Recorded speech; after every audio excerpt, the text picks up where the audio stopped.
அப்படிங்கிறது வந்து யாருக்கு தெரிஞ்சிருக்கு? ராகேலுக்கு. அப்ப தூதாயம் கனியை சாப்பிட்டா நமக்கு குழந்தை உண்டாகுன்னு என்ன செய்யறாங்க? யாக்கோபு அந்த புருஷன் எடுத்து கொடுக்குறாரு. என் புருஷனுக்கு தான் யாக்கோபு வந்து ராகேல் மேல தான் பிரியமா இருப்பான். ராகேல் மேல தான் பிரியமா இருப்பான். அப்ப அந்த அவன் வந்து நமக்கு வந்து இந்த தூதாயம் கனியை கொடுத்துட்டோம்னா அவன் எனக்கு நமக்கு புருஷனை கொடுத்துருவா அப்படிங்கிற நிச்சயம் எப்படி கிடைக்குது? நீங்க ஒரு டாக்டர்கிட்ட போறான், இந்த டாக்டர் பிள்ளை கொடுத்துருவாருன்னு நிச்சயத்துல போறாங்க பிள்ளை இல்லாதவங்க அப்படி போக மாட்டாங்க. என்ன செய்வாங்க? அவங்க போனா இங்க எல்லாம் இருக்கிறவங்க இந்த டாக்டர் போனா எனக்கு பிள்ளை பிறந்துச்சு, இந்த டாக்டர் போனா எனக்கு பிள்ளை பிறந்துச்சு, நீயும் போய் பாரு அப்படின்னு சொல்றதுக்கு எடுத்து நம்ம போவோம். சும்மா பார்க்க மாட்டோம். நான் போனேன் எனக்கு குழந்தை கிடைச்சிச்சு போங்க அப்படின்னு சொன்னாலே அவங்க டாக்டர் போவோம். அப்படியே வந்து அவங்க நிச்சயமா அந்த டாக்டர் போனா நமக்கு குழந்தை கிடைக்கும் அப்படின்னு நிச்சயம் அவங்களுக்கு இருந்துச்சா? கிடையாது. ஆனா இவளுக்கு அந்த நிச்சயம் இருந்துச்சு, இந்த தூதாயம் கனியை வாங்கி சாப்பிட்டோம்னா எனக்கு குழந்தை பிறக்கும். அதே நேரம் வந்து லேயாளுக்கு அந்த நிச்சயம் இருந்துச்சு, இந்த தூதாயம் கனியை சாப்பிட்டு அவளுக்கு குழந்தை பிறக்குங்கிற நிச்சயம்னால புருஷனை வந்து அவங்க அவள்கிட்ட கேட்கிறா, பங்கு கேட்கிறா, விட்டு கொடு பங்கு. அப்ப அப்படிப்பட்ட நிச்சயம் நம்மளை தேடி வரும்போது நம்ம தூதாயம் பழம் வாசனை நிச்சயம் இருக்குது அப்படின்னா நம்மளை தேடி வர்றவங்க வந்து இவங்க கிட்ட போனோம்னா என்ன கிடைக்கும்? நமக்கு விடுதலை கிடைக்கும், சத்தியத்தை அறியலாம். தூதாயம் பழம் வாசனை சொன்ன இவங்க கிட்ட போனோம்னா உலக பிரகாரமான ஆசீர்வாதங்கள் ஆண்டவருக்குள்ள அவங்க வழி நடத்தினாங்கன்னா அவங்க கரெக்டாக வழி நடத்துவாங்க. அப்புறம் ஒரு ஆத்மாக்களை வழி நடத்துறோம்னா யோசிப்பை போல வழி நடத்துவாங்க. இன்னைக்கு அவங்க நம்ம பிரேம வந்து அவங்க அம்மா சொன்னாங்க, ஆண்டி பிரேம வந்து நீங்க வச்சு வளர்த்துக்கோங்க, உங்களாலதான் முடியும். அது சாதாரண வார்த்தை இல்லை, பார்த்துருக்காங்க, பார்க்காம அந்த வார்த்தை சொல்ல முடியாது, என்னால முடியல. அப்ப ஒரு ஆத்மா வந்து உருவாக்குறேன்னா யோசிப்ப மாதிரி எப்படி வளர்க்க முடியும்? தூதாயம் சாப்பிட்டா தான் யோசிப்பை உருவாக்கணும். பின்னாடி வந்து பென்யமின் பார்த்தீங்கன்னா யோசேப்பு அளவுக்கு பென்யமின் பேசப்படணும். பார்த்துருக்கீங்க சரித்த வேதத்துல யோசேப்பு அளவுக்கு வந்து அந்த 12 சகோதரருமே யோசேப்பு அளவு வந்து யாருமே வந்து பேசப்பட மாட்டாங்க. யூதாவின் செங்கோல், யூதாவில இருந்து இயேசு வந்து சந்ததியில வந்திருக்கிறாரு. இன்னைக்கு யூதா ஜனங்க பார்த்தோம்னே 12 சகோதரர்ல யோசேப்பு மாதிரி ஆதியாகம புத்தகத்துல யாராவது பேசப்பட்டிருக்காங்க? அத்தனை அதிகாரம் ஒதுக்கப்பட்டிருக்காங்க. அப்போ ஒரு ஆத்மா உருவாக்குறதுக்கு நான் தூதாயம் பழம் செய்யறேன் வாசனை வீசணும். அப்ப நான் மலடா இருக்கிறவங்க தூதாயம் பழம் சாப்பிட்டது கூட என்ன சாப்பிடுறாங்க? நீ இப்ப என்ன சாப்பிடுற? இப்ப நீ என்ன சாப்பிடுற? நீ என்கிட்ட வர்ற.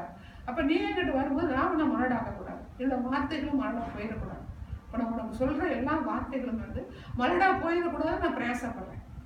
அனாவசியமான வார்த்தைகள் பேசும்போது அது சூனியம். மலடுங்கிறது என்ன? சூனியமா போயிடும். வேஸ்டான வார்த்தைகள். வேற எந்த காரியங்களை குறித்து நான் 3 வருஷம் மட்டும் நான் பேசியிருப்பேன். நீ வளர்க்கணும், அப்படி இருக்கணும், இப்படி இருக்கணும், நான் உங்ககிட்ட வந்து சௌகரியமா இருக்கணும், இல்லை நீ அதை அப்படி வச்சுக்கணும், இப்படி வச்சு ஏதாவது ஒரு வார்த்தை பேசியிருப்பேன். நீ அப்படி இருக்கணும், டாக்டர் ஆகணும், இன்ஜினியர் ஆகணும், நீ நிறையா சம்பாத்தியம் பண்ணணும் தம்பி, நீ நிறையா சர்ச்சு கட்டணும், அதை நான் கண்ணார பார்க்கணும் அப்படின்னு நான் பேசியிருப்பேன். தேவ சித்தை எது? தேவ திட்டம் எது? அதை அறிஞ்சுப்போ, அந்த பாதையில் நீ போ. எங்க இருந்தாலும் தேவனுக்குள்ள இருக்குது, தேவனுக்காக இருக்குது, தேவனுக்காக இதுதான் வந்து மலடில்லாத வார்த்தை. சரீர பிரகாரமா உலக பிரகாரமா சரி இவ்வளவு சொத்து இருக்கு, இவனை நம்ம கைக்குள்ள போட்டுக்கிட்டோம்னா நமக்கு பின்னு பிறகு யூஸாகும் அப்படி நினைக்கிறது. அப்படி என்னும் போது அந்த மலடான வார்த்தை, மலடில்லாத வார்த்தைகள் போகும்போது தூதாயம் பழமா நம்ம வந்து வாசனை வீசினா தூதாயம் பழமா மாறினதான் நம்ம வாசனை வீசணும். என்ன நீ சாப்பிட்டா தானே நீ மலடாக மாட்டேன். அப்ப என்ன சாப்பிட நான் நினை சாப்பிடும்போது நீ மலடாக மாட்டேன், நீ ஒரு யோசிப்பை உருவாகும். அப்ப நான் தூதாயம் இந்த வருஷத்துல வந்து நான் தூதாயம் பழமா செய்யணும் ஆசனை. அவளுக்கு ஒரே ஒரு தூதாயம் கிடைக்குது, அவன் கண்டெடுக்கிற ரூபம் ஒரே ஒரு கணிதான் கிடைக்குது. அவளும் சாப்பிடலாம், தான் இளையாலும் சாப்பிடலாம். அவளுக்கு பிள்ளை இருக்குன்னு நினைச்சுட்டு செஞ்சுட்டா, அதை அவள் சாப்பிடல. ராகேலுக்கு நமக்கு பிள்ளை இல்லை, அப்ப தூதாயம் சாப்பிட்டோம்னா பிள்ளை நமக்கு கிடைக்கணும். அப்ப தூதாயம் பழம் என்னை சாப்பிடுற என்னை கிரகிக்கிறேன், என் கூட நீ வாழ்ற, என்னுடைய சகவாசம் வச்சுக்கிற, என் கூட நீ நடந்து வரணும் போது நான் வந்து ஒரு தூதாயம் பழமா மாறும்போது நீ ஒரு யோசிப்பை உருவாக்கும் போது, அப்ப நீ ஒரு காலத்தில் தூதாயம் பழமா மாறுறதுக்கு இங்க வாய்ப்பு. யோசிப்பை உருவாக்கப்படும் போது அவளும் ஒரு தூதாயம் பழமா மாறுவாளே. இந்த வருஷத்துல நான் வளர்ந்தவரை உனக்கு மலடில்லாத வார்த்தையோட வார்த்தை பார்த்து நான் மலடா இருக்கக்கூடாது, என்ன சாப்பிட்றவங்களும் மலடா இருக்கக்கூடாது, நான் ஒரு தூதாயம் பழமா மாறணும். ஒரே ஒரு பைபிள் வந்து ஒரே ஒரு தூதாயம் ஒரு சம்பவத்துல ஒரு இடத்துக்கு மட்டும்தான் குறிப்பிடும். அதுக்கடுத்து பார்த்தீங்கன்னா இங்க வெளிப்படுத்தல் தூதாயம் பழம் வாசனை விஷயம். என்னுடைய தோட்டத்துக்கு நம்ம வாரநேசரே வயல்வெளியில் போய் தங்குவோம்.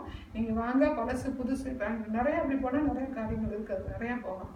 விவசாயமா நான் இப்போ நேரம் இதோட முடிக்கிறேன். அப்போ அவர் சொல்றாரு தூதாயம் பழம் வாசனை வீசும்னா நான் தூதாயம் பழமா மாறணும்.